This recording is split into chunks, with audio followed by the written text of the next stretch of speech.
Aristóteles, em sua obra poética, conceituava a literatura como a arte que cria pela palavra uma imitação da realidade. No conceito mais próximo à atualidade, Fidelino Figueiredo diz que a arte literária é verdadeiramente a criação de uma supra-realidade com dados profundos, singulares da intuição do artista.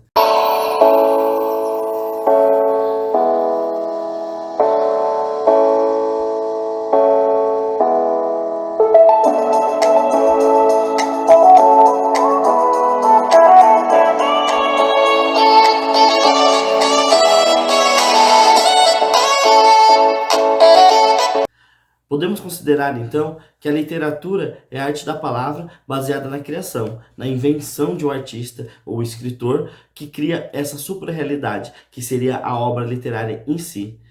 História da literatura é o estudo sistematizado de obras, como expressões de arte, dentro de uma tradição literária, relacionada ao tempo, aos estilos, aos gêneros, identificando os períodos pelos quais aquela obra literária atravessa ou atravessou.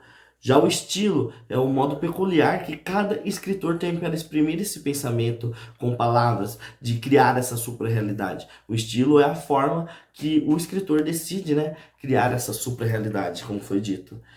Após falarmos de literatura e sobre estilo literário dos autores, é importante também mencionar as escolas literárias, porque as escolas literárias são movimentos, né, criados a partir do estilo, né, e vertentes literárias diferentes. Por exemplo, períodos onde predominantemente um estilo de escrita estava sendo adotado, uma temática estava sendo abordada, uma questão histórica ou social estava sendo ressaltada por vários autores, por várias obras diferentes. As escolas literárias, assim, são movimentos, né, da literatura, dos estilos diferentes, mesmo de escritores, mas podendo abordar o mesmo assunto, ou com estilos muito parecidos, ou com fórmulas, ou conteúdos muito parecidos.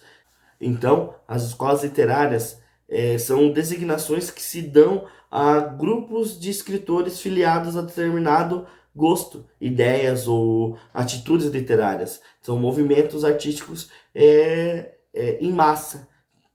Para resumir assim, de uma forma mais simples, seria isso. Para facilitar sua compreensão acerca do entendimento das escolas literárias, a gente pode citar todos os estilos de época que tivemos, as escolas literárias na literatura, mesmo mundial. Por exemplo, com o classicismo, que é a antiguidade clássica, né? As regras de Aristóteles e Horácio, falavam muito sobre mitologia, paganismo. Depois vem a Idade Média, que é uma adaptação da cultura clássico-pagã, né? Ela absorve muito o que veio mesmo do paganismo, dos estudos gregos, né? Para converter a literatura feita na época, ter um papel social de conversão. Então fala muito sobre cristianismo, muito sobre Deus, né? A literatura da Idade Média. O terceiro seria o Renascimento, né? Que é o retorno às regras clássicas perdidas de outroras.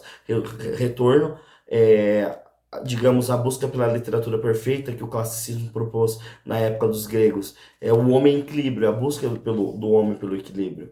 Depois, o quarto, que já tivemos aqui mesmo no Brasil, seria o barroco, né? Que é o homem em conflito, é uma evolução das regras do Renascimento. O quinto seria o neoclassicismo, onde o homem volta nesse estado de equilíbrio, mas com um pouco mais de rigidez, um pouco mais, digamos, conservador. É meio que uma busca por uma restauração mais rigorosa dessas questões clássicas, né? Que foram exaltadas no começo da literatura lá no classicismo. O sexto, o romantismo, que já passou a ser uma escola literária muito mais conhecida, também muito consolidada aqui no Brasil, que é um homem em liberdade, é baseado no movimento francês também, literário, né? E fala sobre a libertação artística, né? Para a criação artística em si. Mas dentro do romantismo tem várias gamas, várias vertentes diferentes, né? O sétimo seria o realismo, né? Que é a busca do homem pela clareza, pela dimensão da ciência, e dentro do realismo também existe naturalismo, parnasianismo, várias outras coisas. Existe também um grande conflito, né, mais ou menos nessa época, de quebra de paradigmas, de estilos, de escolas, de estilos literários e escolas literárias diferentes.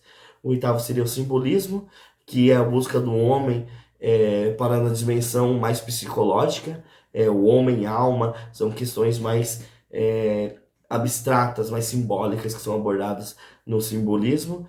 E depois passa para o impressionismo, né?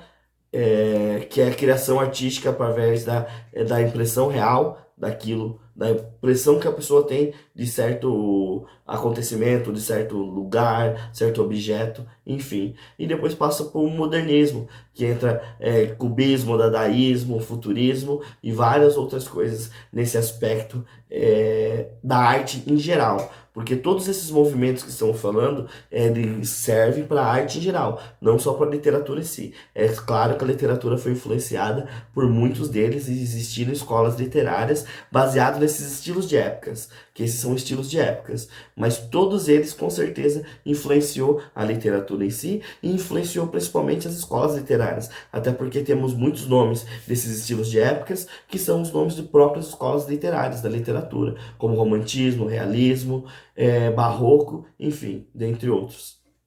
Enfim, após essa introdução acerca sobre os conceitos da teoria da literatura, questões sobre o fato, né, literário, literatura em si, estilo, escolas literárias, estilos de época, você já vai ter um pouco mais de conhecimento para adentrarmos no assunto mais complexo na próxima videoaula. Então estamos encerrando por aqui. Espero vocês até a próxima aula. Estou lembrando para vocês não se esquecerem de se inscreverem no canal, ativar o sininho de notificação. E é isso. Até a próxima.